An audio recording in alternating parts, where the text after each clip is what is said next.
નમસ્કાર મિત્રો, કેમ છો? આશા રાખું છું તમે બધા સહકુશળ હશો. હું પણ સહકુશળ છું. આજે ફરી એકવાર નાની એવી પણ બહુ જ સરસ સ્ટોરી લઈને તમારા સમક્ષ હાજર થઈ ગયો છું. તો ચાલો મોડું ન કરતાં આજની સ્ટોરી શરૂ કરીએ છીએ. એની પહેલાં કહેવા માગીશ, જો ચેનલ પર નવા હો તો સબસ્ક્રાઈબ કરી લેજો. જો વિડીયો પસંદ આવે તો લાઈક કરી દેજો અને ભાઈબંધ દોસ્તાર ફેમિલી મેમ્બર સાથે આ વિડીયો શેર જરૂર ને જરૂર કરજો. તો ચાલો સ્ટોરી શરૂ કરીએ છીએ. એક ભાઈના ખિસ્સામાં 2000ની નોટ અને 1 રૂપિયાનો સિક્કો ભેગો થયો.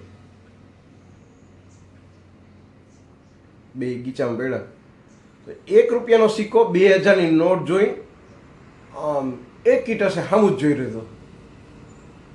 ઓહો, એટલી મોટો, આટલા મોટા માણસ છે. એક કીટસે જોતો હતો તો નોટ પૂછે છે કે ભાઈ આમ કેમ આવી નજરે જોવો છો કે તમે? સિક્કો કે તમે તો કેટલા મોટા માણસ છો કે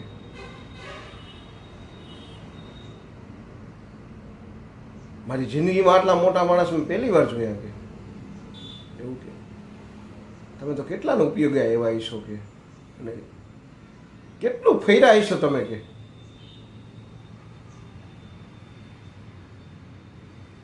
નોટની આંખમાં ઝરઝરિયા આવી ગયા અને નોટ કહેવા લાગી, ના રે ના ભાઈ, મારી જિંદગીની હું તને સ્ટોરી શું સંભળાવું કે સંભળાવો તો ખરા કે સાંભળ.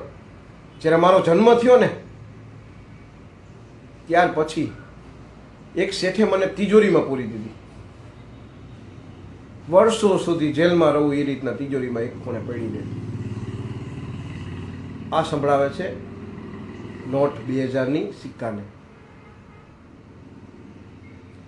વર્ષો પછી એને ટેક્સ ચોરી કરી હતી ને, એના ઘરે રેડ પડી એટલે એણે ઇન્કમ ટેક્સ ઓફિસરને પૈસા આપવા માટે એણે મને તિજોરીમાંથી વર્ષો પછી કાઢી. મને થયું કે હવે શેઠની તિજોરીમાંથી નીકળીને આઝાદ હું થઈ છું, હવે મને ક્યાંક ફરવા મળશે. પણ ના, એવું ના થયું. ઇન્કમટેક્સ ઓફિસરે બેંકના લોકરમાં જઈ અને મને પાછી પૂરી દીધી.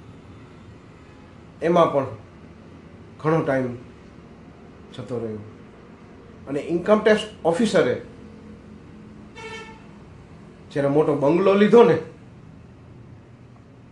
ત્યારે એ નોટ મને એક બિલ્ડરને આપી.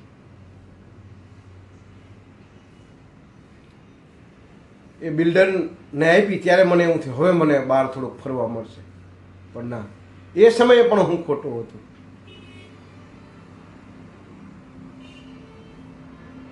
બિલ્ડરે એક મોટા એવા કોથળામાં મને પૂરી અને બાંધી અને એક કોઈ પણ પ્રકાશ વગરની ઓયડીમાં નાખી દીધી.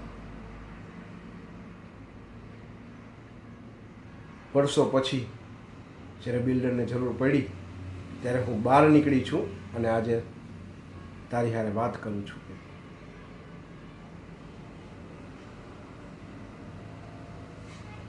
2000ની નોટ પોતાની વાત કરતું કરતું એની આંખમાં ઝરઝરી આવી જતા કે આવી જિંદગી છે મારી ભાઈ.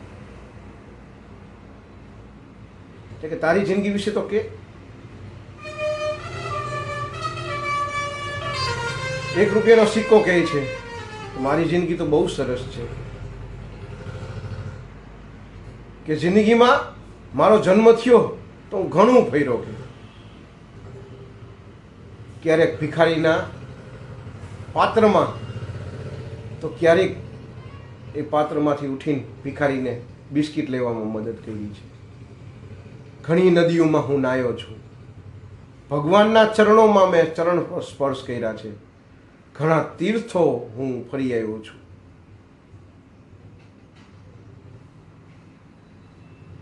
કોઈ પણ જગ્યા બાકી નથી.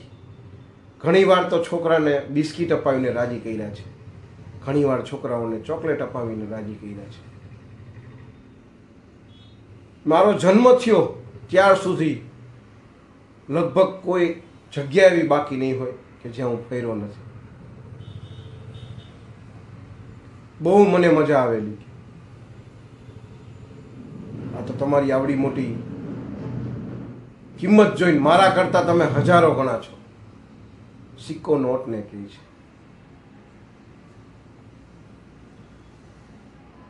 તીર્થસ્થાન, ભિખારી, સામાન્ય વ્યક્તિ, નદીઓ, નાળા,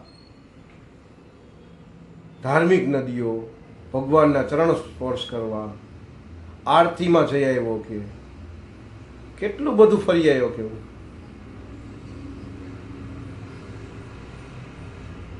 આ સાંભળી અને ફરી પાછી નોટની જે આંખો છે એમાં ઝરઝરી આવવા માંડ્યા છે.